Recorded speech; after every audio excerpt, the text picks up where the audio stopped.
kita akan mulai ceritanya. Bab 1. Tak pernah terbayangkan sebelumnya oleh Maxim Kiano bahwa dia akan menikahi seorang gadis yang masih SMA. Barang siapa yang bisa menemukan kalungku, jika orang itu adalah laki-laki, maka aku akan memberikan apapun yang dia inginkan. Tapi jika orang itu adalah perempuan, maka aku akan menikahkan dia dengan cucuku, ucap sang nenek. Tak lama kemudian, datang seorang gadis remaja berusia 18 tahun yang bernama Rachel. Dia adalah seorang siswi SMA yang magang sebagai OB di perusahaan Kiano Group. Rachel berhasil menemukan kalung sang nenek tanpa mengetahui sayembara tersebut. Ingat, pernikahan kita hanya sementara. Setelah nenekku benar-benar sehat, kita akan berpisah. Seumur hidup, aku tidak pernah bermimpi menikah dengan seorang bocah sepertimu. By Maxim Kiano. Kamu pikir aku ingin menikah dengan pria arogan dan menyebalkan sepertimu? Menikah denganmu seperti musibah untukku. By Rachel Kalista. Bagaimana ceritanya? Mereka bisa menikah. Mari simak ceritanya. Siapa yang tidak kenal dengan seorang pria bernama Maxim Kiano? Sosok pria yang sangat tampan dan kaya raya. Tak heran jika ada banyak wanita yang berharap bisa menjadi pendamping hidupnya. Pria yang memiliki paras yang sangat tampan, badan yang atletis dan berotot, kulit kuning, hidung mancung, dan bermata elang tersebut sering dijuluki Killer Boss. Karena ketika dia sedang marah, akan sangat menakutkan. Sehingga sudah banyak karyawan yang dia pecat jika tidak becus dengan pekerjaannya. Seperti hari ini, Maxim sedang memarahi seorang OB bernama Rachel, sehingga pria itu memanggil Rachel ke ruangannya. Apa saya telah melakukan kesalahan lagi? Tanya Rachel kepada Maxim. Sejujurnya, Rachel sangat membenci pria itu. Padahal, kesalahan yang dia lakukan hanya sepele. Hanya gara-gara kopi yang dia buat kurang manis. Ataupun gara-gara ada satu helai rambut dia rontok dan jatuh ke mejanya.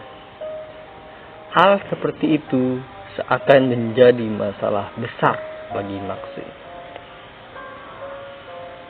Apa kamu tidak lihat ini?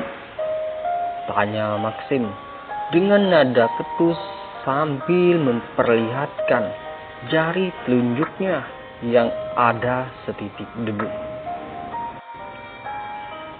Rachel pun mengomel di dalam hatinya.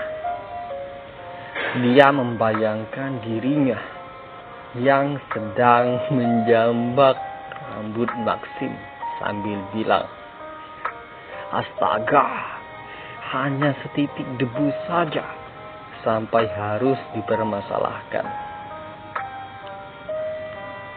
Tapi Rachel tidak mungkin melakukannya.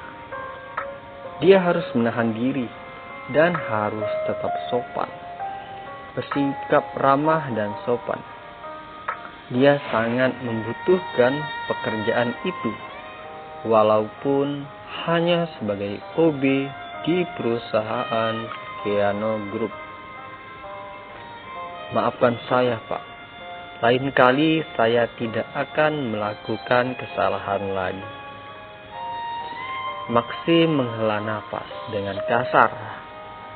Dia pun berkata kepada Rachel dengan sorot matanya yang tajam, "Siapa namamu?" Bagi Maxim, semua pegawai rendahan di perusahaan sama sekali tidak penting untuknya, sehingga dia tidak perlu mengingat mereka. Hanya saja dia mengenal wajah Rachel, karena baginya Rachel sering melakukan kesalahan yang sangat membuatnya kesal. "Nama saya Rachel, Pak." "Oke, Rachel. Kamu harus ingat baik-baik. Aku akan memberikan satu kesempatan lagi padamu. Jika kamu melakukan kesalahan lagi, aku tidak akan segan-segan untuk memecat kamu. Mengerti?" Maxim memberikan satu kesempatan lagi kepada Rachel. Rachel pun menganggukkan kepalanya. "Baik, Pak." Setelah Rachel keluar dari ruangannya, Maxim pun menggerutu dengan pelan. "Sepertinya aku sudah kecolongan. Mengapa perusahaan bisa memperkerjakan bocah seperti dia ke tempat yang berbeda?" Terdengar suara tawa di ruangan khusus Ubi. Lea merasakan perutnya sakit ketika mendengarkan cerita dari Rachel. Rachel bercerita sambil memperagakan bagaimana mimik wajah Maxim ketika sedang marah. "Padahal hanya setitik debu loh, sampai aku terancam mau dipecat," ucap Rachel dengan nada kesal. Rachel adalah seorang siswi SMA yang magang sebagai OB di perusahaan Keano Group. Setiap hari dia bekerja shift sore. Setelah pulang sekolah, saat ini dia sudah menginjak di bangku kelas 3 SMA. Ya, begitulah Tuan Maxim. Makanya dia dijuluki Killer Boss. Tapi sumpah, dia ganteng banget. Lea malah memuji ketampanan Maxim. "Ganteng apanya? Dia sangat arogan, angkuh, dan suka bicara ketus. Bagi aku dia sangat menyebalkan," Rachel berkata sambil bergidik ngeri. Bagi dia sama sekali tidak ada yang menarik dari seorang Maxim Keano. Walaupun pria itu sangat tampan, tapi percuma kalau kepribadiannya tidak setampan wajahnya. "Pasti mata kamu katarak ya, Hel? Aku yakin kamu gak bakal nolak kalau tiba-tiba dia datang melamar kamu. Siapa coba yang mau menolak seorang Maxim Keano?" Canda Lea. "Aku masih sekolah, Kak. Belum mikirin masalah begituan.